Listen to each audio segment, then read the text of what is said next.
बिस्मिल्लाहिर्रहमानिर्रहीम। नाज़रीन, मैं हूं डॉक्टर इरफान। आप देख रहे हैं मेरा फेसबुक और यूट्यूब चैनल। आज बहुत सारी इंपॉर्टेंट खबरें हैं, लेकिन मैं एक दो चीज़ों के ऊपर बात करूंगा। ख्वाजा आसिफ साहब का एक बयान आज सोशल मीडिया पे बहुत ज़्यादा चल रहा है, जिसमें ख्वाजा साहब ये फरमा रहे हैं कि पाकिस्तान डिफ़ॉल्ट कर चुका हुआ है और हम एक दिवालिया मुल्क में रह रहे हैं।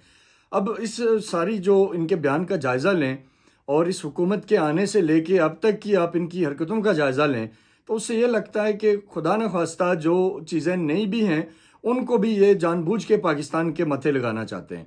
अब इस वक्त पाकिस्तान जब आईएमएफ के साथ एक डील के ऊपर चल रहा है, 1.2 बिलियन डॉलर वहाँ से मिलने हैं, और उसके बाद जो इस्लामी मुल्क हैं जितने भी उन्होंने पाकिस्तान को सपोर्ट करना है, डेफिनेटली वहाँ से हमें डॉलर्स मिलेंगे और ये चीज़ें हमारी बेहतरी की तरफ जाएंगी। लेकिन इनकी गलत पॉलिसियों की वजह से पहले तो इन्होंने मुल्क की तबाही निकाल दी, इस वक्त तक की जो सूरत हाल है, और अब उसके बाद जो बातें करके ये पैनिक क्रिएट कर रहे हैं ताकि पाकिस्तान के अंदर जो बिजनेसमैन हैं, जो पैसा लगाने वाले लोग हैं, वो भाग जाएं, या जो फॉरेन रेमिटेंस भेजने वाले लोग हैं।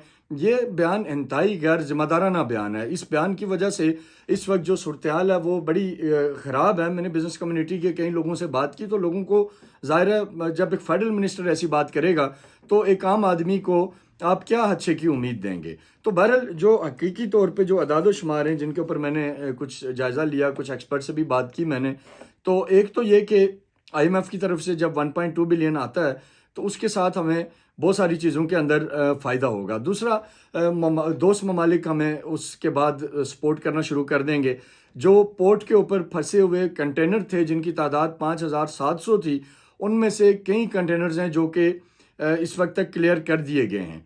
तीसरा जो इम्पॉर्टेंट चीज़ है कि जो डॉलर कैप इन्होंने हटाई, अब जो हटाई, ये अगर आज से 2 ढाई माह 3 माह पहले हटाते, जो इनकी एक नाअहली है बहुत बड़ी, उसकी वजह से जो नुकसान हुआ, अगर वो 2-3 माह पहले हटाते, आईएमएफ का मायदा भी इस वक्त तक मैच्योर हो चुका होता और डॉलर बहुत भी ऊपर जाता तो इस वक्त 240 के करीब करीब रहता। लेकिन चलें, देर आए दुरुस्त आए, एक बेहतर फैसला हुआ।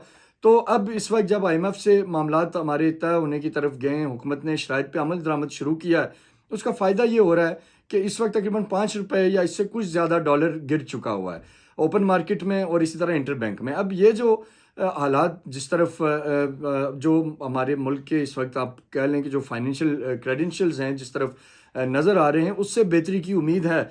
गवर्नमेंट को कुछ चीज़ों को ठीक करने की ज़रूरत है, जैसे कि हम अपनी इंपोर्ट को कम करें, एक्सपोर्ट को के ऊपर ज़्यादा फोकस करें, एक्सपोर्टर्स को फैसिलिटेट करें, उनके लिए जो मसाइल हैं उनको एड्रेस करें, और इसी तरह बाकी कुछ चीज़ें हैं जिनके ऊपर काम करने की ज़रूरत है, तो चीज़ें बेहतरी की तरफ जा सकती हैं। लेकिन ऐसे क्रिटिकल वक्त के ऊपर जब पूरा पाकिस्तान ऑलरेडी एक पैनिक की सिचुएशन में है, पॉलिटिकल अनस्टेबिलिटी है, इलेक्शंस के मामलात समझ नहीं आ रहे कि इलेक्शन सूबाई इलेक्शन होंगे नहीं होंगे, बहुत सारे मसाइल हैं। सिक्योरिटी की सूरत हाल इस वक्त आप देखें मुल्क के अंदर फिर से टेररिज्म सर उठा रहा है, और कराची जैसे बड़े शहर में आप ये अंदाज़ा कर सकते हैं कि कराची पुलिस के ऑफिस के अंदर कोई सीसीटीवी कैमरा नहीं है, और इस तरह की चीज़ों के ऊपर जो आज खबरें सामने आ रही हैं बड़ी परेशान कुन है।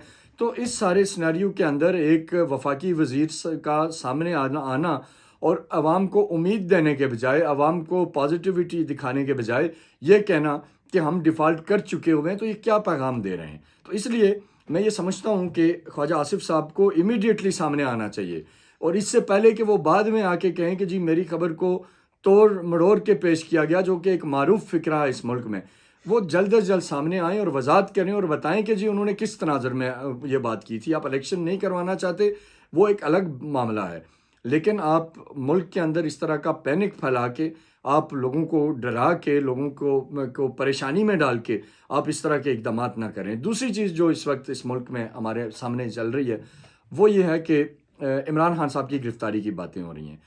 मैं ये समझता हूँ कि इमरान खान साहब को लेके आज तक हमारे लोगों ने मिसकैलकुलेट किया है, पॉलिसी साज़ों ने मिसकैलकुलेट किया है, गवर्नमेंट ने मिसकैलकुलेट किया। इन्हें ये लगा शुरू में कि खान साहब निकल गए तो अब कुछ नहीं होगा, बस इनको दीवार से लगा देंगे, लेकिन आपने देखा कि इस वक्त मुल्क में एक ही बयानिया, और वो इमरान खान है। नैरेटिव सारा एक ही आदमी के हाथ में है, वो इमरान खान है। आप शादियों में चले जाएं, लोगों से मिलें, आप ओवरसीज़ से बात करें, लोग आपको बताएंगे, आप सड़कों पे आ जाएं, लोगों से पूछें, आप मीडिया के अंदर जो बड़ी आवाज़ें उनको सुने, लोग आपको यही कहेंगे कि नैरेटिव इमरान खान के हाथ में है। اب اگر اس ٹائم پہ گورنمنٹ یہ بیوقوفی کرے گی کہ وہ عمران خان کو گرفتار کرنے کی کوشش کرے گی یا گرفتار کرے گی، اور اگر وہ یہ سمجھتی ہے کہ اس سے خان صاحب کا جو نیریٹو ہے وہ ختم ہو جائے گا، تو یہ ایک اور بہت بڑی بیوقوفی ہوگی۔ خان صاحب کی گرفتاری کا مطلب ہے کہ ان کے گراف کو ملٹیپلائی کر دیں آپ 5 کے ساتھ۔ تو اس لیے میں ان کو اس وقت یہ تجویز دوں گا گورنمنٹ کو کہ اس قسم کی کوئی بیوقوفی نہ کریں۔ اس وقت ایک ہی حل ہے، وہ ہے کنسنسس بلڈ کرنا، بیٹھیں آپس میں بیٹھیں، خان صاحب کو اس کے اندر بیٹھنا چاہیے، اور حکومت اپنے اندر رویے کے اندر فلیکسیبلٹی لے کے آئے۔ یہ طریقہ کار نہیں ہے کہ یہ للکار رہے ہیں، دمکا رہے ہیں، ڈرا رہے ہیں اور غلط مقدمات بنا رہے ہیں۔ اس سے معاملہ حل نہیں ہوگا۔